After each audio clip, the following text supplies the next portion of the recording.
გიული ავალიშვილს ვთხოვოთ, რომ შემოვიდეს.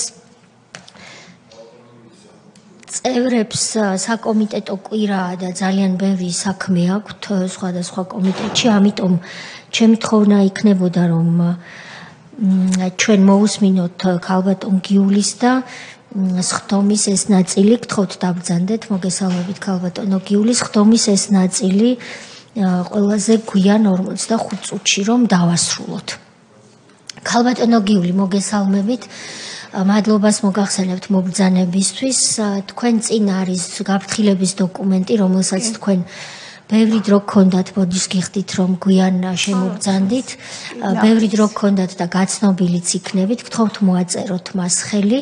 ეს არის გაფრთხილება იმასთან დაკავშირებით, რომ განზრახ ცრუ ფაქტების და ინფორმაციის მოწოდება ისჯება სისხლის სამართლის წესით, ასევე კითხვებზე უარიან კითხვებზე პასუხისთვის თავის არიდება.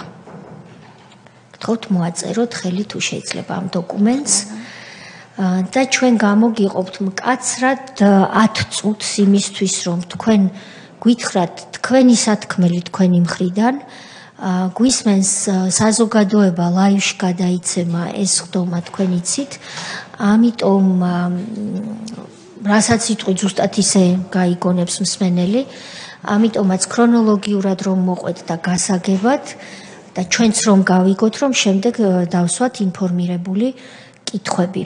ეკრანი გამოირთვება, ვინაიდან ის ფოტოები, რაც ტრიალებდა ეკრანზე, ვალერი შოშიაშვილის საქმეს ეხებოდა და თქვენ გააგრძელეთ მუშაობა, არაუშავს, ქალბატონი გიული შეუდგება უკვე საუბარს. გთხოვთ.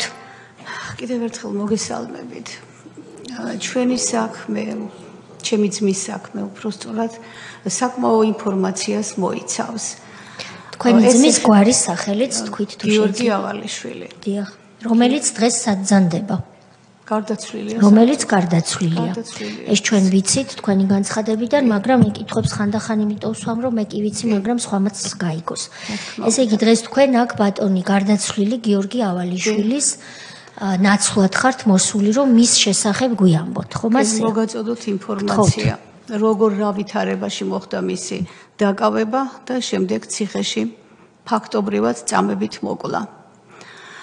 ყველასთვის კარგად არის ნაცნობი 2011 წლის მაისის ამბები და ჩემი ძმის საქმე ზუსტად ამას ეხება.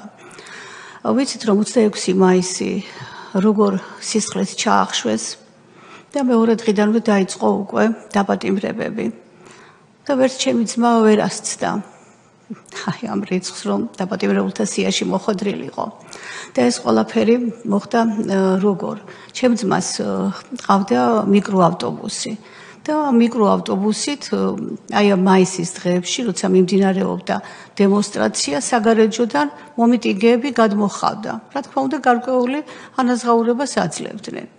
26 მაისს როცა მოხდა დარბევა, მაშინ არ ყოფილა. მაგრამ როცა დაიწყო ეს დაპატიმრებები, ჩემ ძმასაც მიადგნენ და ძალიან მალე სხვათა შორის 7 ივნისს უკვე დააკავეს. და დაკავება მოხდა, რა თქმა უნდა, პროვოკაციულად, რომ ჩემი ძმა არაფერში არ იყო დავნაშავე, მაგრამ პროვოკაცია მოუწყვეს. და ეს პროვოკაცია რას ითვალისწინებდა? წინა დღისით 6 ივნისს საგარეჯოში მოვიდა ვინმე ქალი, დედოფლის წყაროს სოფელ საბათლოში მცხოვრები, მარინა ჩოუშიანი და მას კიდევ მამაკაცი ახლდა თან და მარშრუტკების გაჩერებასთან მივიდა ეს ქალი და თხოვლობდა ჩემი ძმის ტელეფონის ნომერს და მასთან შეხვედრას. იქვე იყო რომელიმე მძღოლი და იმის საშუალებით დაუკავშირდა ჩემ ძმას და სთხოვა შეხვედრა.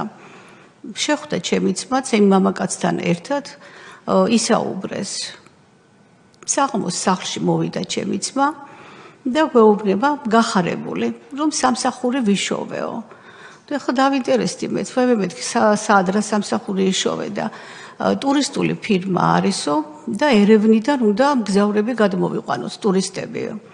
და როგორ მეთქი ცოტა ვერ იყო იმისი მარშრუტკა ასე ვთქვათ წყობაში კარგად და იმ წუთში შევეკითხე რომ როგორ მეთქი აბა მარშრუტკით რანაირად და კიო მეც ეგ უთხარიო და ასე მითხრა ამ ქალბატონმაო რომ თანხის ნაწილსო წინასწარ მოგცემთ და მე როცა რაც იქნება გადასახადი იმაში გამოგიბრით იმასო და შეხვედრა ჰქონდა დათქვეს მეორე დღისით და შეხვედროდნენ და შეხვდნენ კიდევაც ჩემი ძმა საერთოდ ვერც ფიქრობდა თუ ეს პროვოკაცია იქნებოდა ის გახარებული იყო იმით რომ სამსახური ვიშოვეო დილით ადგა სანამ სკოლაში წავიდოდი მე გავაცილე სხვათა შორის მის დღემში რო არ მithქვამს იმისთვის რომ ბედნიერ გზაზე იარე იმ დღისით უთხარი რაღაცა თითქოს გული მიგრძნობ და რაღაცას წავიდა იმ დღეს და აღარ მოსულა ქალბატონო თია სახლში ძალიან ემოციურად ვარ ამ მომენტებს როცა მიხსენებ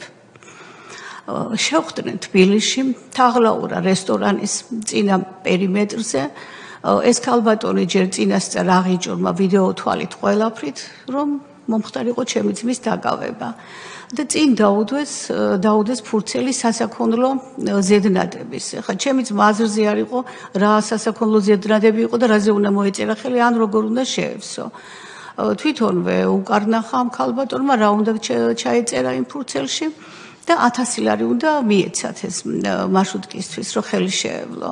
და ეს თანხა რომ გადასცა ამ ქალბატონმა ჩემ ძმას არ დაუთვლია და არაო დათვალეო. და აი ამ დათვლის პროცესში დაადეს ბორკილები. საერთოდ ჩემი ძმა აზრზე არ იყო და ისე წავიდა ამ ქვეყნიდან, მაინც ვერ მიხვდა რა დანაშაული ჩაიდინა. წაიყვანეს თელავში გადაიყვანეს და ამის შესახებ ჩვენ ინფორმაცია საკმაოდ დაიგვიანა რო აღარ მოვიდა კი ვშფოთავდი რატო აღარ მოდის მეთქი და მე გამომძიებელს დაერეკა ჩემ ბიძაშვილთან და ეთქვა რომ თელავში არის ფინანსურ პოლიციაშიო. ძალიან შევშფოთით, იმიტომ რომ მე ვიცოდი ჩემი ძმა ისეთი პიროვნება იყო რომ ჭიანჭველას ფეხს არ დაადგავდა და ფინანსურ პოლიციასთან რა კავშირი უნდა ჰქონოდა. მე გულმა მიგრძნო რომ იმ წუთში რაღაცა მოხდა იქ ამასთან დაკავშირებით რომ ეხმარებოდა მომიტინგეებს. დავრეკეთ ჩვენ მაშინვე იმ ტელეფონის ნომერზე რომელიც იყო შემოსული და არაფერი არ გვითხრეს არაო ხვალ რო ჩამოხვალთ ყველაფერს აქ გაიგებთო და მეორე დღეს დილით ადვოკატთან ერთად ჩავედით და ადვოკატი რომ შევიდა და ნახა ის მასალები და რომ დაელაპარაკა გამოვიდა და გვითხრა რომ ეს არის პროვოკაცია არავით არის დანაშაული შენ ძმას არა აქვს საქმე აი იქიდან დაიწყო შემდეგ უკვე ძალიან დიდი ორომტრიალი ასე ვთქვათ ჩვენს თავს უდანაშაულო ადამიანს აბრალებენ ამ დანაშაულს ოქმები იყო შედგენილი ამ ქალის მიერ აქ გამომძიებელი ვანო ერგემლიძე მეორე დღისით ხომ მოიყვანეს სასამართლოში რომ უნდა დაედგინათ რას მიუსჭიდნენ იმ მომენტში და ჩვენ უკვე ვიყავით მზად რომ გირაოს გადავიხდიდით და ჩემმა ძმამ თვითონ მითხრა სანამ სასამართლო დაიწყებოდა რომ გამომძიებელმა მითხრა რომ შენ უკვე ამ კვირაში ამ ქალის მიერ მეშვიდე მძღოლი ხარ კახეთიდანო და გამოდის რომ ყველა მძღოლი ვინც კი წამოიყვანა დემონსტრაციები ყველა იყო როგორი იყო ეს ქალბატონი მარინა ჩუვოშიანი კი დიახ მარინა ჩუვოშიანი აგენტ პროვოკატორი სამართალდამცველების ხელში კი ბატონო და შევთავაზეთ ჩვენ გირაო არანაირი გირაო არ მიიღეს და გადაიყვანეს წინასწარი პატიმრობა შეუფარდეს და გადაიყვანეს გლდანის ციხეში გლდანის ციხის ეპიზოდებს შემდეგ მოვყვები რა ხდებოდა ახლა თელავში მე მეგონა ქალბატონო თია რომ სამართლიან ქვეყანაში ვცხოვრობდი მეგონა რომ ყველგან სადაც ან სამინისტრო იყო და რა იყო ყველა თავის ადგილზე ასრულებდა პირნათლად თავიანთ ეს როდის გეგონათ 2012 წელს ჯერ კიდევ 11 წელს 11 ჯერ კიდევ გეგონათ კი მეგონა ასე გეგონათ ვფიქრობდი ესე რომ ვითომ ქვეყანა არსებობდა სამართლიანი ქვეყანა მაგრამ მე როცა ჩემი თვალით დავინახე რა ხდებოდა დიახ ამის შესახებაც გეტყვით და გვინდოდა რომ გირაო და ამ გირაოთი რომ არაფერი არ გამოვიდა მე მივდიოდით ხოლმე თელავში ხო უნდა გვეკითხა რა ხდება როგორ ხდება ხვიჩა ბეგიაშვილი იყო პროკურორი და სხვათა შორის ეს ხვიჩა ბეგიაშვილი ხო გრძნობდა რომ უდანაშაულო იყო ის ჩემი ძმა და ვთხოვდა აი თხოვნაში კი არა მე ხვეწნაშიც კი გადავიდა რომ გეხვეწებითო უთხარით თქვენ ძმასო რომ დამნაშავე ვარო სასამართლო რო იქნება ესი აღიაროსო და რო ვეკითხებოდი რომ რატო უნდა თქვას დამნაშავე არ არის ის დამნაშავე აი თუ არ იტყვისო რომ დამნაშავე ვარო მაშინ 4 წელს მისცემენო და თუ იტყვის რომ დამნაშავე ვარო მაშინ წელიწად ნახევარსო და სათქვენოთ იქნება უფრო კარგათო და გამოვიდა რომ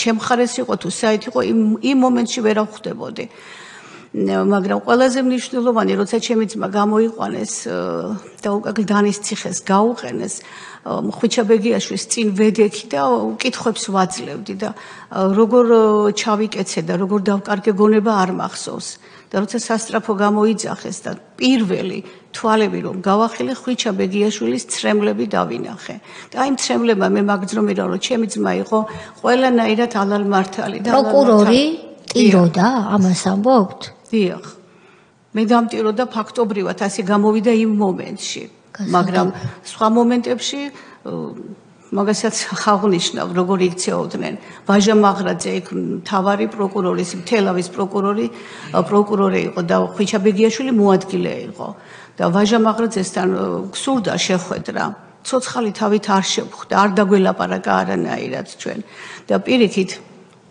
ადვოკატთან საუბარში ვაჟა მაღრაძემ მაღრაძეს ეთქვა ადვოკატისთვის რომ ცელქობდა იმიტომ დააკავესო და მე გავიგეთ რომ თურმე ციხეში ცელქი ბიჭი სახელი ჰქონია ჩემ ძმას მე გავიგეთ ეს ვინ იყო თქვენი ვისაც ვაჟა მაღრაძე მესუთხრა გოგი პასიკაშვილი იმ მომენტში იყო გოგი პასიკაშვილი გოგი პასიკაშვილი რომელიც დაადასტურებს ამას ალბათ ხომ რასაც თქვენ ბრძანებთ და იმისგან მქონდა ეს ინფორმაცია ჩვენ კი ბატონო და კიდევ თელავითში რაც ხდებოდა გადმოიყვანეს ახლა გლდანში და უკაცრავად ადეიშვილთან დაკავშირებით მინდოდა ეს თეზისები მაქვს ბრძანეთ ბოდიში შეგაწყვეტილეთ როცა ვეკითხებოდით რომ რა ხდება როგორ უნდა წარიმართოს საქმე ერთადერთი სიტყვა ჰქონდათ ზემოდან და უკვე რამდენიმეჯერ რომ გამიმეორეს ეს ზემოდან კი ვეკითხებოდი რომ ეს ზემოდან რას ნიშნავს და ბოლოს აღიარეს რომ ეს ზემოდან იყო ადეიშვილი და სხვათა შორის მე ისიც კი გვითხრეს რომ ადეიშვილი რეგულარულად ჩამოდის და აი ამ საქმეებს აქვე სწავლობსო და ალბათ რაც ქონდა ბრძანება მიცემული იმ ბრძანებას ასრულებდნენ თუ არა გადმოიყვანეს გლდანის ციხეში ალბათონოთია მე ამას ციხეს ვერ დავარქმევ აი ეს უკვე იყო ჯოჯოხეთი სადაც ჩემი ძმა მოხვდა იმ დღიდან ჯოჯოხეთში იყო ისიც და ჩვენც ესე ვტრიალებდით ამ ჯოჯოხეთში დაიწყო მისი წამება აი სულ რამდენიმე თვეში როგორ შეიძლება ჯანღონით სავსე ადამიანი არაფერი რო არ ჰქონდა მხოლოდ სტენდი ჰქონდა გულზე გაკეთებული და ყველანაირად ჯანმრთელი იყო რამდენიმე თვეში ფაქტობრივად აღარ იყო ეს და ის თვეები რაც დატოვეს ციხეში ეს იყო აი უსაშინლესი სიტყვას ვერ ვპოულობ რო ვთქვა რა მდგომარეობაშიც ის იყო რა მდგომარეობამდე მიიყვანეს ცემით პაემნებზე რო ხვდებოდი შეხვედრებზე სახეზე არაფერი არ ეტყობოდა და სახეზე ხო არ ასწევდნენ ესწევდნენ გვერდებში რომ თირკმელები გაეთიშა რამდენიმე თვეში თირკმელები საერთოდ აღარ ჰქონდა დიალეზზე იყო არც აი პაემნებზე რო ან დაგველაპარაკა უფლება არ ჰქონდა იმისი ვერც მე ვეუბნეოდი ვერაფერს და ვერც ის ყველა შეხვედრაზე ერთი და იგივეს მიმეორებდა მომკლავენ სულ მაგას ამობდა მომკლავენ არსად არ წახვიდე არსად განცხადება არ დაწერო თორე მომკლავენ მაგრამ მე მაინც ვწერდი განცხადებებს და ითხოვდა კიდევ გადაყვანას ოღონდაც აქედან გადამიყვანეთ აი ისე მემუდარებოდა იმისი თვალები ეხლას თვალწინ მიდგა მეხვეწებოდა მემუდარებოდა ოღონდაც აქედან გადამიყვანეთო სამჯერ დავწერე დავით ჭაკუას სახელზე საჯელახსოვრობის დეპარტამენტის სახელზე განცხადება საერთოდ განხელულიც კი არ იყო ის ჩემი განცხადება აი საერთოდ რეაგირებაც არ იყო რომელ პასუხზე იყო ლაპარაკი და განწირული ყოფილა თურმე მე მაშინ არ რას ვიგრძნობდი და რას გავიგებდი რომ სასიკვდილოდ იყო განწირული რომ სამაგალითოდ უნდა დაესაჯა ჩემი ძმა რომ მე სხვისთვის ის ყოფილიყო მაგალითი ეს უდანაშაულო ადამიანი აი ეს მდგომარეობაში ყავდათ იმცეთ უბრალოდ ახლა დღეს სურათები ვერ წამოვიღე რომ მეჩვენებინა როგორი შევიდა და როგორი გამოვიტანეთ იმ რამდენიმე თვეში იმდენად შეეცვალა გარეგნობაც კი რომ ვერასცნობდნენ იყო იქ რამდენიმე საგარეჯოელი პატიმარი და თვითონვე თქვეს რომ ვერ ვიცანითო და ოდეში რამდენი წლის იყო თქვენი ძმა 45-ის 46-ის ციხეში გახდა არ იყო ოჯახი არ ჰქონდა და საოჯახებელი იყო ერთ-ერთი საგარეჯოელი იყო სამწუხაროდ ეს პიროვნება გარდაიცვალა მე თვითონ მითხრა ამ პიროვნებამ რომ სადაც აი უნდა გაიყვანონ თურმე ოთახში ადვოკატთან შესახვედრად აი იმ ოთახში შეხვედრია და იმას ვერ უცვლია ჩემი ძმა გარეგნულად და ჩემ ძმას უცვლია და უთქვამს და ამ დროს კიდევ დაპატიმრებული იყო ისევ 26 მაისის ამბებთან გიორგი გვარიაძიშვილი ზედმეტსახელად ცუგოთი იყო ცნობილი და ჩემ ძმას უთქვამს ამ საგარეჯოელისთვის რომ ცუგოს გადაეცით ისე ვარ ნაცემიო რომ კაცურად ვკვდებიო და ეს ცუგო კი გაათავისუფლეს მაშინ ის გადაურჩა ამ ყველაფერს მაგრამ ჩემი ძმა რაც გადაურჩებოდა როცა უკვე ისეთ მდგომარეობამდე იყო მისული რომ ისი არანაირი გადარჩენა არ შეიძლებოდა 2011 წლის 24 ნოემბერს უკვე ისეთი ავადმყოფი იყო რომ პირდაპირ გადაიყვანეს ღუდუშაურის კლინიკაში ვითომ 2 დღე ყავდათ იქ ჩაუტარეს მკურნალობა გამოკვლევები და არაფრის არ მჯეროდა მე ვითხოვდი ამ საბუთებს და კი მაძლევდნენ იმ ქაღალდებს მაგრამ იმ ქაღალდებში რა ეწერა იქ არაფერი სიმართლე არ იყო უკვე მაშინ დავწმუნდი მე ისევ დააბრუნეს მე-18 განყოფილება სამედიცინო სამკურნალო დაწესებულებაში მაგრამ აი ამ პერიოდში მოხდა ძალიან დიდი რამ ჩემი ძმის თავს აი მხოლოდ ეს მოასწრო რომ მოეყოლა როცა გამოვიტანეთ ასე ვთქვათ რომ ბევრი მაქვს მოსაყოლიო და აი ეს რაც მომიყვა მე რამის შეხვედრის დროს 29-ში ესე მომწერეს მე მაგრამ ის სიმართლე იყო თუ არა ვინ იცის 30 დეკემბერს ვიყავი მე მივიტანე ტანსაცმელი რომ მივიტანე იქ კი მიიღეს შეაგზავნეს მაგრამ გავიხედე და ისე უკან გამომიგზავნეს რომ არ არის პატიმარი ადგილზეო აი რა მდგომარეობაში უნდა ჩავარდნილიყავი რომ პატიმარი ადგილზე არ არის და კაცი შვილი არავინ ვის რა უნდა უთხრა ვინ გაქცემს პასუხს ერთადერთი ვინც იბარებდა იმ ტანსაცმელს ვეკითხები რომ ვიღაცას ხო უნდა შევეკითხო რომ რას ნიშნავს პატიმარი ადგილზე არ არის ეს მე-18-ში მიიტანეთ თუ უკვე მერვეში არა ტანსაცმელს სადაც იბარებდნენ და მე ხო არ ვიცი რომ მე ჩვენ ოჯახმა არ ვიცი არც იცოდით სად მაგრამ გდანში მიიტანეთ კი სადაც მიმქონდა ხოლმე ჩვეულებრივ კი იქ მივიტანე სპეციალური ოთახი სადაც იბარებდნენ იმ ტანსაცმელს და მე ჩვეულებრივ ჩავთვალე როგორც ადრე მიმქონდა ხოლმე მაგრამ უკან გამომიგზავნეს რომ არ არისო გამოვედი დავდექი ვტირი და რა გავაკეთო არ ვიცი აი ვის მივმართო არავინ კაციშვილი პასუხის გამცემი არ არის ვინც იმ ტანსაცმელს იბარებდა და ის ოთახი იყო და იქ იყო პასუხისმგებელი პიროვნება იმასაც შევეკითხე და არა მე მაგასთან შეხება არ მაქვს არ ვიციო წამოვედი ესეთი აი რა მდგომარეობაში უნდა ყოფილიყავი და დაველოდე ისევ მოვლენებს რა ვიცი რა იქნებოდა და რას ველოდებოდი ისიც არ ვიცი ყველაზე დიდი უბედურება ის იყო რომ აი იმ დროს ჩემი ძმა იყო მორგში და როცა მომიყვა ეს ამბები მე დავაკავშირე ესენი ერთმანეთთან მორგში იყო მორგში ჩამიყვანესო და რამდენი ხანს ვიყავი იქ მე არ ვიციო მე ვიღაც შემოვიდა და სინათლე აანთო და სინათლე რო აენთო მე შევიშმუშნეო იმ სიტყვას ვიმეორებ ზუსტად შევიშმუშნეო და უთხარიო რომ როდემდე უნდა ვიყო აქო და ამის შემდეგ ამოუყვანიათ მთლად შიშველი ესეც დადასტურდა მე მივხვდი, იმიტომ რომ როცა ჩემ ტანსაცმელს ნაყიდს ვაგზავნით და უკან ხო ის უნდა გამოეგზავნა და აი შემდეგ რომ მივედი, სულ სხვა ტანსაცმელი გამოვიგზავნა და რო აუყვანიათ, პატიმრები გაკვირვებულები ყოფილან, რომ შენ ცოცხალი ხარ ესევო და პატიმრებს მიუციათ ეს ტანსაცმელი და აი ამის შემდეგ შეუცვალეს საკანი. მე უკვე რომ მივედი სხვა საკანში დამეხვდა. და ცოცხალმკვდარი ალბათ ნაცემი ამას რაღა ფიქრი და თქმა უნდა რომ ალბათ ეგონათ რომ მოკვდა თუ სპეციალურად იყო ამ მდგომარეობით ეს როდის გითხრათ მან თქვენ ჩემი ძმას გადაუვადეს ვითომ გადაუვადეს მაგაზეც გეტყვით თუ შეიძლება კი ექსპერტიზა ჩემი ძმის დაავადება შედიოდა აი იმ ჩამონათვალში რომელიც ითვალისწინებს გათავისუფლებას გამოჯანმრთელებამდე გადავადებას ეს იყო თირკმელების მწვავე უკმარისობა მეხუთე სტადია ტერმინალური რაც უკვე სიკვდილს ნიშნავს და იმას დათვლილი აქვს ის დღეები ჯერ დავიწყე ბრძოლა რომ იტყვიან რკინის ქალამანი ჩავიცვი სად არ მივედი ქალბატონოთია ვის არ მივმართი აი სულ ჩამონათვალი მაქვს გაკეთებული რომელ სამინისტროს რა თქმა უნდა ვისაც ეხებოდა ამ ყველაფერში არ ვიცი აი ასე მგონია თითქოს ყველა დაყრდნობით ყველა არავის არაფერი არ ესმოდა და არ უნდა გაეგონა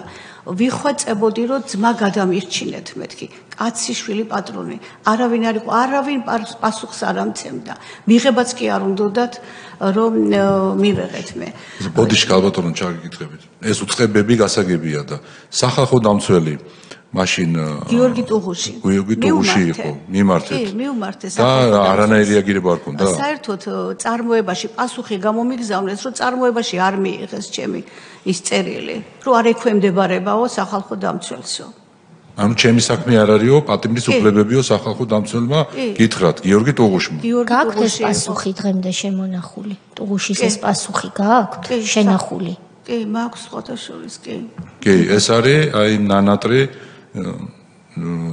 ევროკავშირის ელჩს და სხვა ელჩებს რომ მიმართოთ მათი ნანატრი ნაციონალური მოძრაობის რეჟიმის დროს არსებული სახალხო დამცველის პასუხი რაზეც ახლა რა თქმა უნდა არც ერთი ელჩი არ გააკეთებდა კომენტარს რომ თურმე პატიმრის უფლებები არ ყოფილა სახალხო დამცველის საქმე მუდმივი კომისია ხომ იყო სასჯელ აღსრულების და ჯანდაცვის სამინისტროსთან და აი კომისიას თან მინდოდა მიუმართე იმ კომისიამ რომ პასუხი არ გამცა და არ მიიღო ეს ჩემი თხოვნა აი ამის შემდეგ მიუმართე ზუსტად სახალხო დამცველს რომ მიშველე დამეხმარე მიშუამდგომრე რომ ჩემი ძმის ეს დაავადება იმ ჩამონათვალში არის და დამეხმარე რომ რამენაირად გადავარჩინოთ მეთქი და ესეო არ შედის ჩემს უფლებებში და სხვათა შორის ახლა გამახსენდა დარახველიძე აწერდა ის პასუხისმგებელი პირი ვინც არის დარახველიძე იყო ვინც მოაწერა ეს ხელი ჩვენ ჩავატარეთ ექსპერტიზა სამხარაულის ბიუროში და ჩვენი ჩატარებული ექსპერტიზის დასკვნა არ მიიღეს და იმ დასკვნაში ეწერა რომ ეს თირკმელების ეს ტერმინალური უკმარისობა შედიოდა რომ იმ ჩამონათვალში და გადავადებაში არ მიიღეს მე როცა უკვე მიხვდნენ რომ ჩემი ძმას სააქაო პირი კი არა საერთოდ სიარულიც აღარ შეეძლო მე თვითონ ჩაუტარეს და თვითონ რომ ჩაუტარეს მაშინ ჰქონდათ უფლება რომ პატრონისთვის შეეტყობინებინათ რომ მოდითო სადაც წავიყვანს და რასაც გაუკეთებთ ფული თქვენ უნდა გადაიხადოთო მელიას კლინიკაში მიიყვანეს გულზე გადაუღეს და ჩვენ გადავიხადეთ და უროლოგიის ცენტრში მიიყვანეს და იქ გაუკეთეს ის ეხოსკოპია რაც იყო საჭირო იქაც ჩვენ გადავიხადეთ ფული და მე აი თვითონ რო ჩაატარეს და დარწმუნდნენ რომ იმ სამხარაულმა იგივე დასკვნა დადო 2012 წლის 15 მაისს საღამოს მირეკავენ რომ თავისუფალია გადაუვადეთ სასჯელი და წაიყვანეთო მაგრამ ეს სიტყვა წამოყვანა არ იყო ქალბატონოთია ეს იყო წამოხება როცა ჩემი სიძე მივიდა ეზოში შემოიყვანეთ მანქანაო კი შეიყვანა პირდაპირ კიბეებთან მოიყვანეთ მანქანაო როგორც უნდა ჩამოსულიყო რომ იმ კიბეებიდან პირდაპირ მანქანაში ჩაესვათ მე არ ვიყავი ჩემი სიძე და ჩემი დაიყვნენ იქ და რო გამოეყვანათ გვერდე აი ორივე მხრიდან იმ ბადრაგებს ფაქტიურად ხელით მოიტანეს და ჩემ სიძეს გამწარებულს რო დაენახა, ეთქვა რომ ეს ის არ არისო, ჩვენი არ არის ესაო. თუ არ მოგწონთ, მაშინ უკან შევაბრუნებთო. პასუხი იყო ეს. წამოიღეს ფაქტიურად. მხოლოდ 3 ვერ დადიოდა? გონზე იყო? კი, გონზე იყო. როდის გარდაიცვალა? 19-ში გარდაიცვალა. ესეც გამოუშვეს და იმიტომ გააკეთეს, რომ იმ სიას არ მიმატებოდა. კი, ამას დაარქვა ბევრად ადრე ვიდრე 2012 წელს მაშინდელმა სახალხო დამცველმა აკბრძანდება ოზარ სუბარმა სიკვდილის ექსპორტი, რომ სტატისტიკა არ გაბევრებული იყო. ტერმინია. ტუღუშმა დაარქვა ამას სიკვდილის ექსპორტი, ხო რაღაცა გაუკეთებია იმ კაცს, ეს აუცილებლად მოხდება ჩვენ დასკვნაში. თუმცა ციხეებზე ზრუნვით ის არ გამოირჩეოდა. სიკვდილის ექსპორტი გულისხმობდა ამას იმ ახალგაზრდებისთვის განმარტავ, რაც რომელმაც შეიძლება არ იცის და დღეს რა სიტყვას თვითონ ვერ გაუგია. როდესაც პატიმარი, როგორც ქალბატონი გიულის ძმა ამ შემთხვევაში ბატონი გიორგი ავალიშვილი უკვე იყო გარდაცვალებასთან ახლოს, იმიტომ რომ ცემდნენ და სასიკვდილოდ იმეტებდნენ. მათ არ აწყობდათ რომ ეს სტატისტიკაში ასახულიყო და არ უნდათ რომ ამერიკის მიერ, დასავლეთის მიერ დემოკრატიის შუქურად შერაცხულ სააკაშვილს ციხეში ჰქონოდა მაღალი სიკვდილიანობა. ამიტომ არსებობდა ასეთი მეთოდი, რომ გარდაცვალებამდე რამდენიმე საათით ან რამდენიმე დღით ადრე ურეკავდნენ ოჯახს და ეუბნებოდნენ რომ გათავისუფლებულია და წაიყვანე და ის ადამიანი რამდენიმე საათში ან რამდენიმე დღეში იღუპებოდა თავის საცხოვრებელ ადგილას და ეს სიკვდილი არ ეთვლებოდა ციხეს. აი ამას ერქვა და ეს ჩვენს დასკვნაში აუცილებლად იქნება სიკვდილის ექსპორტი.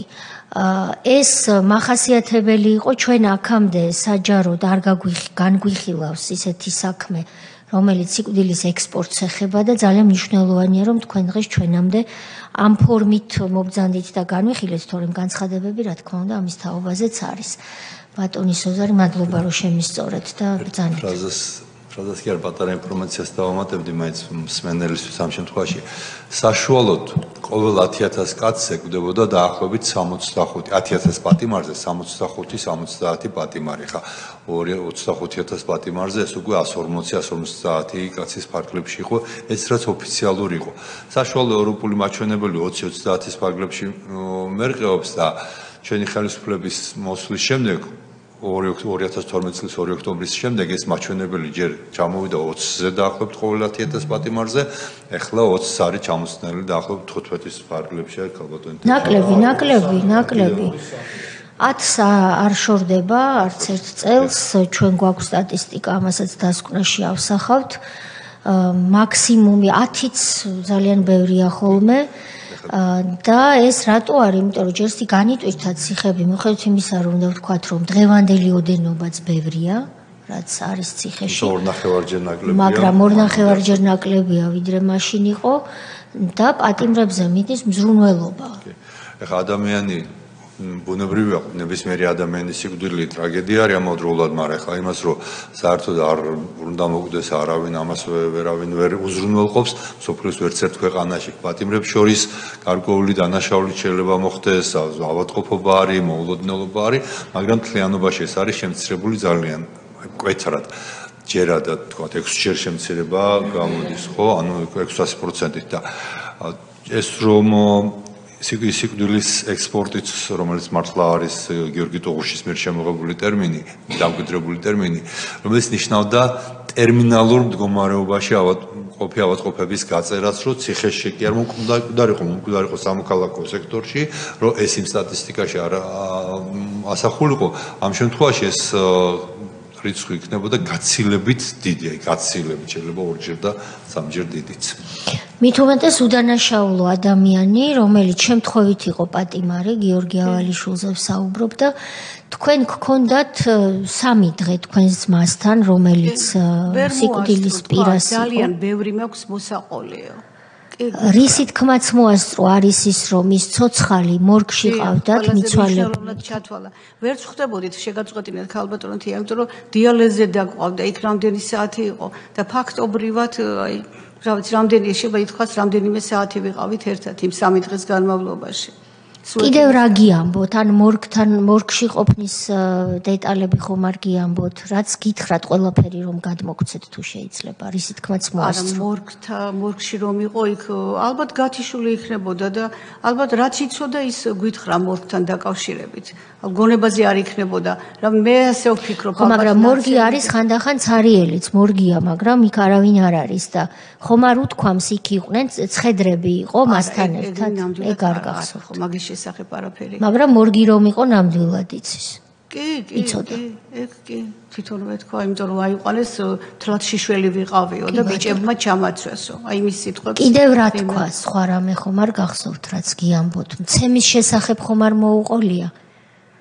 ცემის შესახებ იმას რო არ ეთქვა ჩვენ ხო ხედავდით რას ხედავდით თუ შეიძლება რო გითხრათ აი ყოველ დღიურად უკან მიდიოდა ყველა მისვლაზე კი ხედავდი სახე ყველაფერი მაგრამ ხო ხედავდი როგორი იყო თუნდაც საუბარში ფიზიკური ზეწოლაც ხო ჰქონდა ფსიქოლოგიური ზეწოლა ჰქონდა ექიმებიო ესე მეუბნებიან რომ გაგიჟდიო და მე არ გავგიჟებულ ვარო ძალიან კარგ ჭკვაზე ვარო და ეთყობა შიგნით იქ მე-18 სამკურნალო დაწესებულებაში რომ იყო იქ ეუბნებოდნენ ეთყობა რომ გაგიჟდიო და მე ძალიან კარგ ჭკვაზე ვარო და საუბარიც არ შეგვეძლო ვერაფერზე ვერ ავსაუბრობდით იმიტომ რომ შიში ჰქონდა იყო მაგრამ სახლში რა ის რამდენიმე საათი რაც დაყო კიდევ რამე ხომ არ მოუყოლია კვებასთან დაკავშირებით თავიდანვე ამბობდა ხოლმე რომ კი ძალიან კარგი კვება არისო და მე კვებასთან დაკავშირებით ამბობდა რომ საერთოდ ახლოს ვერ მიეკარებოდი იმ საჭმელსო და ამას კიდე დიალეზი რო ჰქონდა თავისი განსაკუთრებული საჭმელები უნდოდა მაგრამ ვინ მიშვებდა აი ზუსტად აი ეს არის ჩემი ძალიან დიდი ტკივილი გუდუშაურის კლინიკაში რომ ხავდათ რა 2-3 კვირა ხავდათ იმიტომ რომ ძალიან მძიმეთ იყო ხო შემეძლო როგორც პატრონს რომ იქ მაინც მიმეტანა ის საჭმელი რაც შეიძლებოდა დიალეზზე ყოფი ავადმყოფისთვის ყოფილიყო კალიდორში აი სადაც იწვა იმ პალატაში კალიდორში რომ გამევლო იმის შიშიც კი მქონდა სულ ბადრაგებით იყო იქაურობა სავსე და თუ ვინმე მიცნობდა არ უნდა გამევლო იქა გავალაც კი არ შემეძლო რომ აი შორიდან თუ კარები იქნებოდა ღია რომ შორიდან დამენახა ჩემი ძმა რომელ საჭმელზეა საუბარი მაგრამ ეხლა მინდა აღნიშნო აი ხელისუფლების მეთაური რომელსაც საკუთარი დედა აწვდის საჭმელს ხო სააკაშვილზე ამბობთ დიახ სააკაშვილზე ვამბობ დედა აწვდის საჭმელს როცა არ ეზარება კი და როგორ მე არ შემეძლო რატომ მე არ მომცა იმის უფლება რომ მეც მიმეტანა ჩემი ძმისთვის და დღეს ის ცოცხალი ყოფილიყო აი ცალკე მიმართვა მინდა გავაკეთო მაგასთან დაკავშირებით ბოლოს შეჯამების სახით არანაირად არ გვაძლევდნენ არანაირ უფლებას. მერეც კვირაში 3 დღე დახავდათ გუდუშაურში და მერე გაგუას კლინიკაში დიალეზზე. იქაც არ შეგვეძლო. აი ახლოს მიკარება არის უფლება არ აქვს. ეზოში ვიდექით და უნდა დაგვენახა მანქანიდან რომ ჩამოიყვანდნენ სიარული რო არ შეეძლო პირველ სართულზე იყო და ერთი სართულით ლიფტით ჩახავდათ. და იქაც ყოველ კვირაში 3 დღე ვხედავდი რომ ჩემი ძმა ხელიდან მეცლებოდა მაგრამ შველა არ შემეძლო ქალბატონოთია და რატო არ შემეძლო ხო იყო ქვეყანა ხო უნდა ყოფილიყო სამართალი დავიწყე ბრძოლა დავიწყე მაშინვე სრულიად შემთხვევით გავიგეთ ჩვენ ოჯახმა როცა ის ავადმყოფოში მოათავსეს ქუჩაში გავიგე მე და მე კი აღნიშნე იქ რომ რატომ მეთქი და ეს არ შედის ჩვენს კომპეტენციაშიო და როგორც კი გავიგეთ, კი წავედით მაშინვე, მაგრამ რას ვაკეთებდი, რის გაკეთების საშუალება მქონდა, ერთადერთი შემეძლო დამეწერა განცხადება. დავიწყე ხათუნა კალმახელიძით. 2 განცხადება დაუწერე. 22 იანვარს რომ დააწვინეს გუდუშაურის კლინიკაში 27-ში უკვე დაუწერე. ერთი განცხადება დაუწერე და ვეხვეწებოდი უკვე რომ უკვე გათიშული იყო მისი ეს თირკმელები და როცა გადაიყვანეს მართვის სუნთქვაზე იყო რამდენიმე ხანი. არანაირი პასუხი არ მომევიდა არც ერთ განცხადებაზე. მე ავდექი მეორე განცხადება მივაყარე არც მეორე განცხადებაზე. მე სრულიად შემთხვევით სოციალურ ქსელში დავინახე და იქ მივწერე ეს ჩემი სიტუაცია, რომ ასეთ მდგომარეობაში ვარ მეთქი. და ის კომისია, რომელსაც ეხებოდა და რომელსაც უნდა მოეხდინა ჩემი ძმის ეს გათავისუფლება, თხოვდი დახმარებას. მე არაფერი არ მეხება, ის კომისია თვითონ გადაწყვეტავს ვინ არის გასათავისუფლებელი. სოციალური ქსელით მომწერა. ხო არა გაქვთ ეს პასუხი შემონახული სოციალური ქსელით ნაპასუხი? მაშინ მაგდენის გონებაზე ვერ ვიყავი, რომ შემენახა. ნეტა შემქონდა შენახული. აი იმის შემდეგ საერთოდ ვერანაირი კონტაქტი ვერ დავამყარი. აი რომ იტყვიან, ყველა იყო შეუვალი და ვერ ავხვდებოდი რატო იყვნენ ესეთი შეუვალები, მაგრამ მე მივხვდი ბოლოს. მე გადავწყვიტე, რადგან ეს მინისტრი ვერ დავიხმარე, დავით ასათიანთან, სამედიცინო დეპარტამენტის უფროსი იყო. თებერვალში დავწერე პირველი განცხადება და 3 მაისს, აი როგორც იქნა, აი რამდენი თვე არის და კაცრავად 3 მაისს ინება, ასე ვთქვათ, ჩემთან შეხვედრა და ისის შეხვედრაც რას ითვალისწინებდა, რო აუხსენი, რომ აი ჩემი ძმა ესე დღეშია და კვდება და დამეხმარეთ, გავიყვანო, რომ ვაცოცხლო ცოტა ხანი. საღამოს მივფრინავ საზღვარგარეთ, უნდა ვიყო იქ 2 კვირა და 2 კვირის მერე რო ჩამოვალ, მერე მოგხედავ. პასუხი იყო ეს. და მე ამ 2 კვირაში რომ რამე მოუვიდეს მეთქი, მე გაძლევ პირობას, რომ არაფერი არ მოვა. ციტირებას ვაკეთებ პირდაპირ, იმიტომ რომ მაქვს ეს მასალები შენახული. და დავამთავრე ამით, ასე ვთქვათ, რა, დაბა 15-ში კიდე გამოუშვეს და რა დადგა სიკვდილი. შევხვდი მის მოადგილეს, მეგრელიშვილს. როცა ჩვენ ჩავატარეთ ექსპერტიზა და ეს ექსპერტიზის დასკვნა მეჭირა ხელში, მაგრამ არავინ პასუხს არ ამცემდა, სად წამეღო და როგორც იქნა ამ მეგრელიშვილმა მიმიღო, შევხვდი, წაიკითხა და აი იმდენად აი ულმობელი იყო ეს პასუხი, როგორც წაიკითხა და მომიტრიალდა და მითხრა, ვერ გადარჩება. როგორია ახლა ძმას დასეუბნები ძმის შესახებ, რომ ვერ გადარჩება. ვერაფერში ვერ დაგეხმარებით. აი ბოდიში ვინ გითხრათ ეს? მოადგილე? მოადგილე, მეგრელი. ესე უფროსმა გითხრათ, რომ გარანტია მოგცათ, რომ არაფერი არ მოვა და მოადგილემ გითხრათ, რომ ვერ გადარჩება. ეს ცოტა ადრე იყო მეგრელიშვილის, რადგან იმან არ მიმიღო, ეს ცოტა ადრე იყო, ხო, როცა ის ექსპერტიზა ჩავატარეთ მარტის თვეში და მაშინ მივიტანე ეს და ვერ გადარჩება, ვერც დაგეხმარებითო და აი რატო ვერ უნდა დამხმარებოდნენ, შეიძლებოდა ადამიანის გადარჩენა, მაგრამ ვის უნდა მიეტანა გულთან ჩემნაირი ადამიანის, ასე ვთქვა, ჩვეულებრივი მოქალაქის ეს მძიმე ტკივილი. ანდრია ურუშაძეს რამდენიმე წერილი გაუგზავნე, მე ის შეცვალა ზურაბ ჭიაბერაშვილმა, იმასაც გაუგზავნე. აი არსაიდან, აი როგორი სიტყვებით გადმოიცა, ისიც არ ვიცი, ქალბატონო, აი არსაიდან არ მიმიღია პასუხი და რის ქვეყანა არსებობდა, ვერ გავიქე მაშინ. კი, მივმართე. აი ამ კომისიის ხელმძღვანელი იყო ირაკლი გიორგობიანი, იმასაც რამდენიმეჯერ მივმართე. ჯანდაცვის მინისტრის მოადგილე. კომისია, კომისიას ხელმძღვანელობდა. ხან რა, აი ჯანმრთელობის ეს მომიტანე ციხიდან გადაღებული ეს რაღაცებს მეუბნებოდა, ესეც მიმქონდა სხვათა შორის. ღუდუშაურისა კი ბატონო მიმქონდა და სხვათა შორის აი ესეც მინდა აღვნიშნო, რომ ციხიდან რომ მოვითხოვე ჯანმრთელობის ისტორია რა ქუნა მიმეტანა, ეს ჯანმრთელობის ისტორია თვითონ ციხიდან გამოგვატანეს, გამოგვაყოლეს ვიღაც თავიანთი თანამშრომელი ალბათ და ახმეტელის მეტროსთან აი ჩვეულებრივ, ასე ვთქვათ, ეგრეთ წოდებული ჯიხურში გადავიღეთ ქსეროქსზე. და სხვათა შორის მაშინ ძალიან გამიკვირდა ეს, რომ ეს ჯანმრთელობის აი ისინი არის და რანაირად შეიძლება ციხიდან გამოიტანო და სადღაც ჯიხურში გადაიღო ქსეროქსზე. ჩემთვის რომ მოეცათ ეს მასალები. სხვათა შორის სანდრა რულოვსის ორგანიზაცია იყო მაშინ დედებთან დაკავშირებით და იმასაც კი მივმართე და იმათ მომართეს მე მაშინ როცა ჩემი ძმა უკვე დამირეკეს, როცა უკვე გარდაცვლილი იყო. უკაცრავად მეგრელიშვილთან დაკავშირებით უნდა ვთქვა ეს გამომრჩა. როცა ჩემი ძმა დავასაფლავეთ, აი დასაფლავების ბატონო რა ქვია მეგრელიშვილს, რა ერქვა? ვაიმე, მე მგონი ნიკოლოზი. აი ზუსტად არ მახსოვს. დღეს ხომ ვერ ხედავთ მას ტელევიზიით ხანდახან ამ მეგრელიშვილს. ცნობთ სახეზე? არა, ერთხელ შევხვდი და მეტი არ შევხვედრი ვარ. და ჩემი ძმა დაკრძალული ყავდა უკვე და წერილს მიგზავნის, რომ შენ ძმას გადაუვადეთ სასჯელიო. აი ეს პატრონისთვის რა უნდა ყოფილიყო. ეს იყო მე მგონი ძალიან დიდი დაცინვა ადამიანისა. უკვე დასაფლავებული ეს და მაშინ უგზავნი წერილს. ადგილობრივ საბჭოსაც კი მივმართე.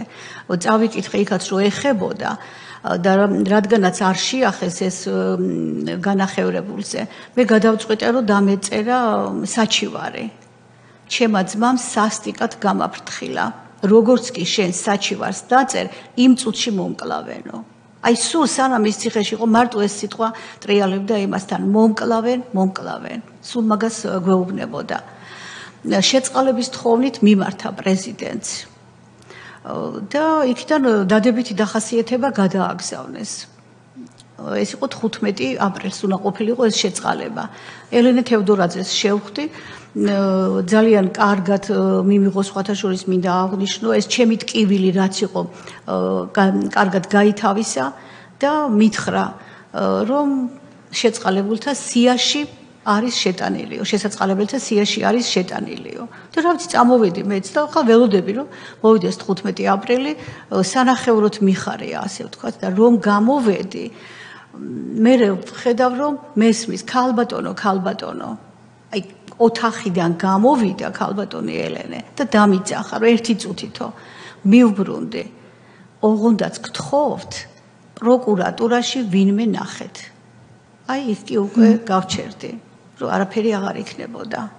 კი ყავდათ სიაში. ოთახში ვერ გითხრათ ეს და თუ მერე გაახსენდა. არ ვიცი, ოთახში არ მითხრა. მე სად შეხვდით ქალბატონ ელენეს? კანცელარიაში, სადაც ჰქონდა კაბინეტი, მან, სადაც იღებდა ხოლმე. მთავრობის კანცელარიაში. კარგი. კი, შეწყალების კომისია. კარგი. ქალბატონო გიული, თქვენ გექნებათ ალბათ ბოდის ვიხდი, ქალბატონო თია, ყველაზე მთავარი.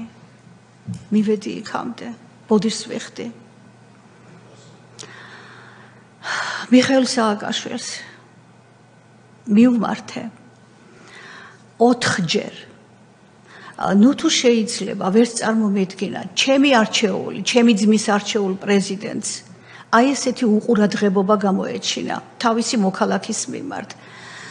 დასაწყისიდანვე ვიფიქრე, რომ ეს იყო მართალი და ჩავთვალე, რომ მოდი დავიწყებ პრეზიდენტიდან, იმიტომ რომ მართალია და დაბლა ჩამოვალ მეთქი ალბათ და გამართლდება. 2011 წლის 28 ოქტომბერს უკვე წერილით მივმართე.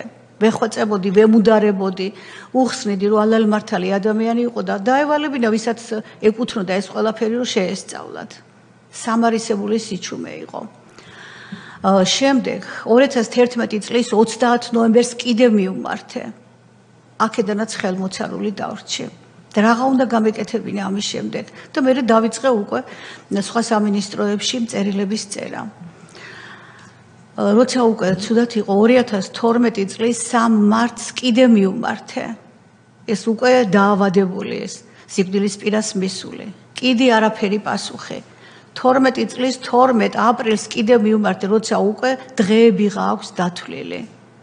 აი მე მინდა მიპასუხოს, ხომ ისმენს ახლა? რატო? აი რატო მოკლა უდანაშაულო ადამიანი?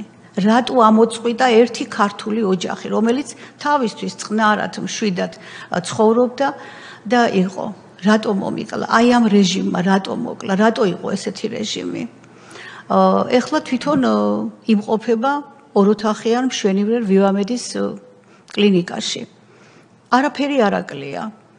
საჭმელიც, სასმელიც, ექიმიც, ყველაფერი. და იმ დედას რომ მიაქვს ის საჭმელი, დედა ჩემსაც მიეტანა და მეც მიმეტანა და ცოცხალი ყოფილიყო ის ჩემი ძმაც, ხო შეიძლებოდა. ძალიან ვარ გამწარებული. ჩემს ყოფილ პრეზიდენტს, რომელიც ვითომ მიავირჩიე და თან როგორ მიხაროდა გიორგო ბადღესით, რომ დაბადების დღე იყო ჩემი. და დაბადების დღე შემაძულა მე ზუსტად მაგ პიროვნებამ. და კიდევ თვითონაც ფიქრობს და თავის დამქაშებით ასე ვიტყვი, ხელისუფლებაში მოსვლა უნდათ. სისხლიან რეჟიმს არასოდეს ეგენი ხელისუფლებაში ვერ დაბრუნდებიან, ან როგორ ითხოვენ, მორალური უფლება გააჩნიათ, რამდენი ადამიანის, უდანაშაულო ადამიანის სისხლი ადევთ მათ ზურგს. და აი ამ ცოდვებს ალბათ მე ვფიქრობ ვერასოდეს ვერ მოინანიებს.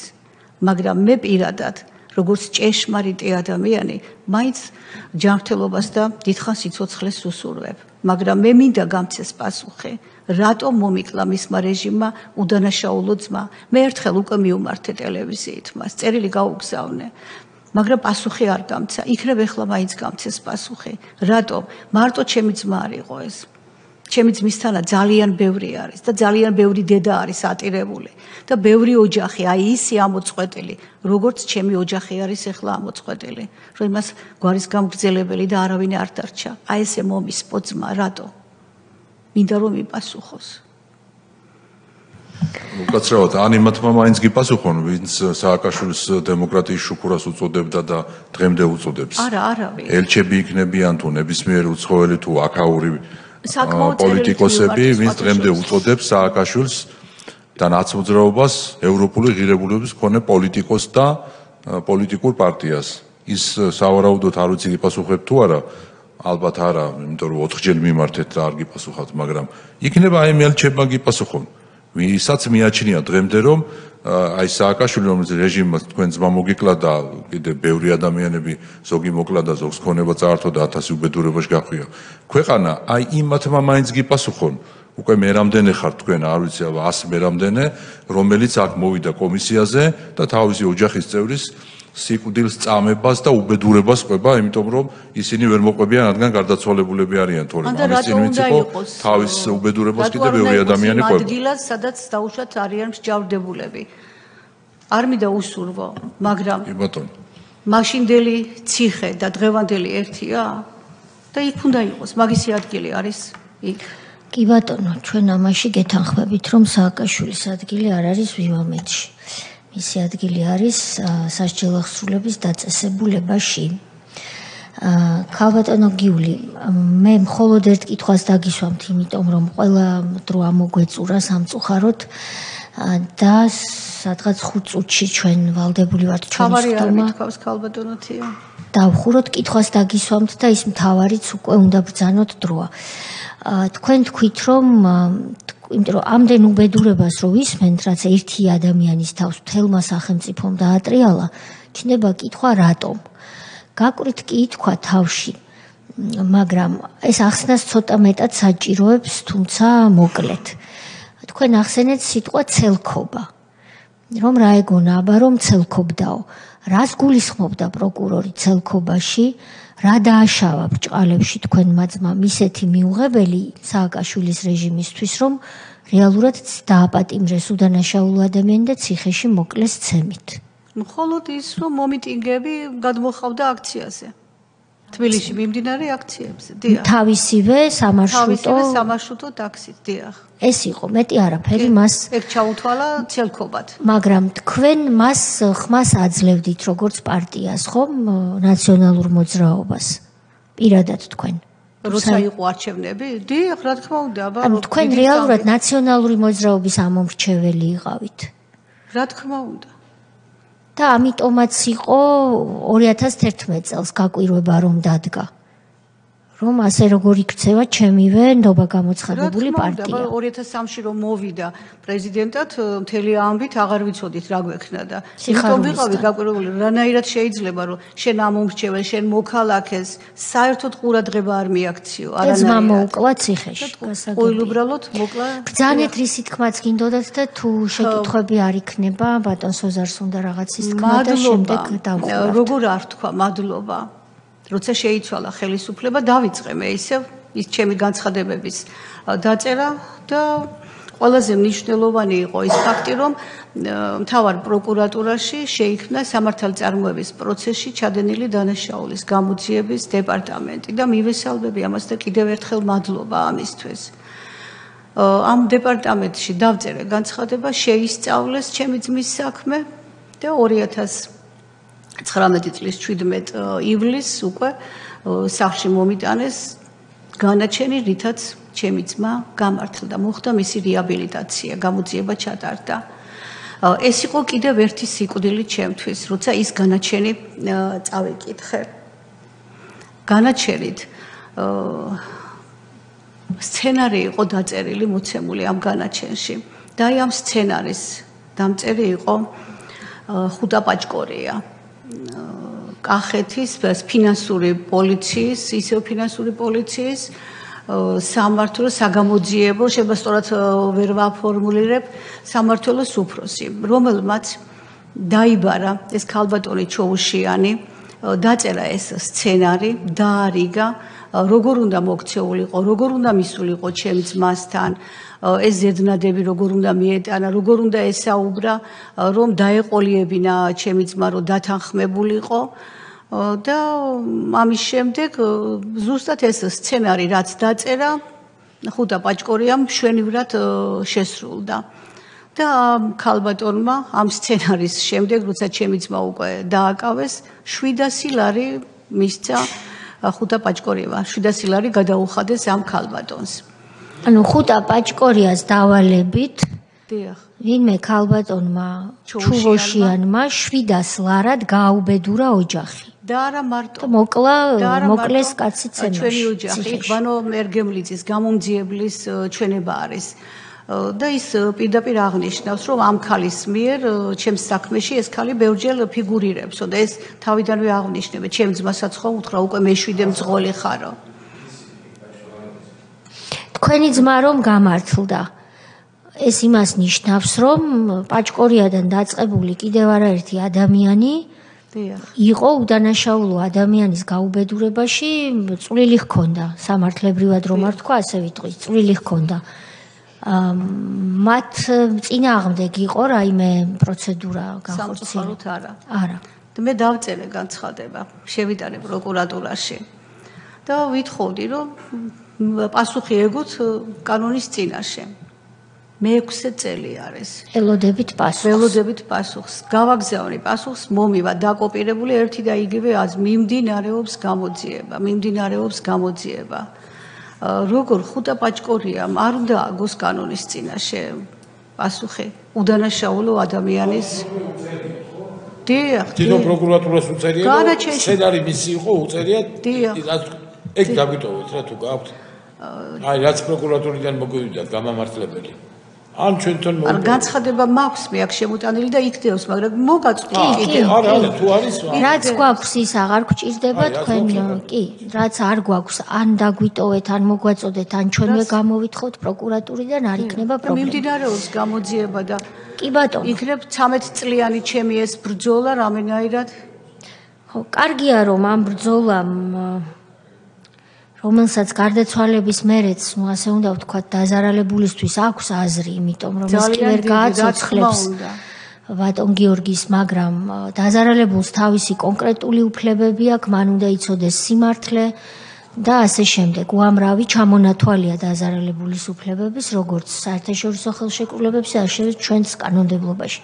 კარგია რომ გამამართლებელი განაჩენი დადგა, მაგრამ როგორც ხედავთ, ეს საკმარისი არ არის უფლებების აღსადგენად. ბატონი სოზარი და სხდომა უნდა დავხუროთ თქვენის ნებართვით. 2012 წლის 1 ოქტომბერმა და თქვენმა ბრძოლამ ის შედეგი გამოიღო, რომ ნაწილობრივ მაინც ასრულდა სამართალია, მხოლოდ ნაწილობრივ ამაში ნამდვილად გეთანხმებით. ხა უბრალოდ მინდა რამდენიმე სიტყვა თქვა იმაზე, რაც ხდებოდა და რასაც ვისმენთ, მთელი ეს უკვე რამდენიმე თვეა და მანამდეც ბევრი რამე ვიცოდით. ხო, ეს არ იყო უბრალოდ ხელისუფლება, რომელიც დანაშაულს ჩადიოდა იმისთვის, რომ ძალაუფლება შეენარჩუნებინა, რაღაც მიზნებისთვის მიეღწია. დანაშაულებრივი გზით რაღაც მიზნებისთვის მნიშვნელობა აქვს, კარგი იყო ეს მიზანი თუ ცუდი. ჩვენ მოვისმინეთ არაერთი გამოსვლას, რომლებიც ყვებოდნენ, რომ ადამიანებს აწამებდნენ, ამის ყველაფრის გადაღება ხდებოდა ვიდეოზე და გვაქვს ის ინფორმაციებიც, რომ ხშირად მე ამას უყურებდნენ კაბინეტებში და არ ვიცი, ტყმებოდნენ თუ რას განიცდიდნენ ამის დროს. უბრალოდ იმის თქმა მინდა, რომ ეს არ იყო უბრალოდ კრიმინალური ხელისუფლება, უბრალოდ დამნაშავე რეჟიმი, ეს იყვნენ ადამიანები, რომლებიც შეიყარნენ ერთად სადისტები, რომლებიც უბრალოდ რომლებსაც სიამოვნებდათ ადამიანების წამება და ადამიანები, რომლებიც დღეს ამ რეჟიმს ამართლებენ, რომლებიც დღეს მზად არიან იგივე გაიმეორონ. ისინი უბრალოდ თანამოაზრეები კი არ არიან ამ სადიზმის, ისინი თანამონაწილეები არიან შინაგანად და თანამოაზრეები არიან ამ სადიზმის და ეს უბრალოდ მინდა კარგად გაითავისოს ყველამ ჩვენმა საზოგადოებამ. მართალი ბრძანებ თქვენ შიგნითაც და გარეთაც, ვინც ამას ამართლებს, ის მისი თანამოაზრე და თანამონაწილე ამ სადიზმის. ქალბატონო გიული, უღრმესი მადლობა მობრძანებისთვის. მადლობა თქვენ რომ არსებობთ თქვენ. ჩვენ ქართული ოცნების პოლიტიკური ნების შედეგად შევიქმნით როგორც კომისია ძალიან ბევრი საქმე მოვისმინეთ. 100-ჯერ უფრო მეტი საქმე იქნება, რომლის მოსმენას ჩვენ სავარაუდოდ ვერ მოვასწრებთ, იმიტომ რომ მასშტაბი იყო ძალიან დიდი იმ ჯოჯოხეთის, რომელიც სააკაშვილმა ჩვენს ქვეყანაში დაატრიალა. მაგრამ ის საქმეები, რასაც ვისმენთ და ის ანგარიშები, მტკიცებულებები, რაც საჯარო სხდომების მიღმაც შესწავლის პროცესშია, ჩვენ მოგცემს იმის საშუალებას, რომ საფუძვლიანი დასკვნა დაიდოს, ამ დასკვნაში თქვენი ძმის საქმე, რა თქმა უნდა, იქნება და ბევრი სხვა მსხვერპლის საქმეც, რომელმაც საფუძველი სამართლებრივი და პოლიტიკური საფუძველი უნდა შექმნას იმისათვის, რომ როგორც თქვენ ბრძანეთ, ისინი არასდროს აღარ დაბრუნდნენ ხელისუფლებაში. ჩვენი ხელისუფლება, რა თქმა უნდა, არჩევნების გზით ერთ დღეს წავა ხელისუფლებიდან, ასეთია დემოკრატიული პროცესი, მაგრამ ჩვენ გვაქვს იმის ჯანსაღი ამბიცია, რომ ჩვენ ჩაგვანაცვლონ ჩვენზე უკეთესებმა, ვინც ქვეყანას კიდევ უკეთესად მართავს, კიდევ უფრო განავითარებს და წაიყვანს წინ და არავითარ შემთხვევაში არ დაუშვათ ის, რომ ჩვენი ოჯახები დაბრუნდნენ წარსულში და ყველა დას, როგორც თქვენ გაიარეთ ეს ჯოჯოხეთი, ეშინოდეს იმის, რომ მის დაუოჯახებელ ძმას, რომელსაც მთელი ცხოვრება წინ აქვს ციხეში მოკლავენ ცემით. აი მის არავის აღარ უნდა ეშინოდეს. უდანაშაულო ადამიანს, რომელსაც საერთოდ არაფერი არ დაუშავებია. დამნაშავესაც კი აქვს თავისი უფლებები და ის რომ მოსამართლის მიერ მისჯილ სასჯელს ციხეში იხდის, ის ამ სასჯელს უნდა იხდიდეს სამართლიან სასჯელს ღირსეულ პირობებში. არამც თუ უდანაშაულო ადამიანი წამოაგო პროვოკაციაზე, დააბრალო ის, რაც არ ჩაუდენია და ცოცხალი ადამიანი გაშიშვლებული ციხეში მორგში ამყოფო მიცვალებულებთან ერთად და ცემაში დაღუპო. მადლობა მობრძანებისთვის და რაცაც ჩათვლით საჭიროთ, რომ უნდა მოგვაწოდოთ და განსაკუთრებით ფოტოები. თქვენ ბრძანეთ, რომ გაქვთ ფოტოები თქვენი ძმის სანამ შევიდა ციხეში და რა მდგომარეობაში გამოვიდა ციხიდან. ეს ყველაფერი იქნება 2 დღის ვადაში მოგვაწოდოთ თუ შეიძლება. სხდომას დახურულად ვაცხადებ. გთხოვთ გამორთოთ პირდაპირ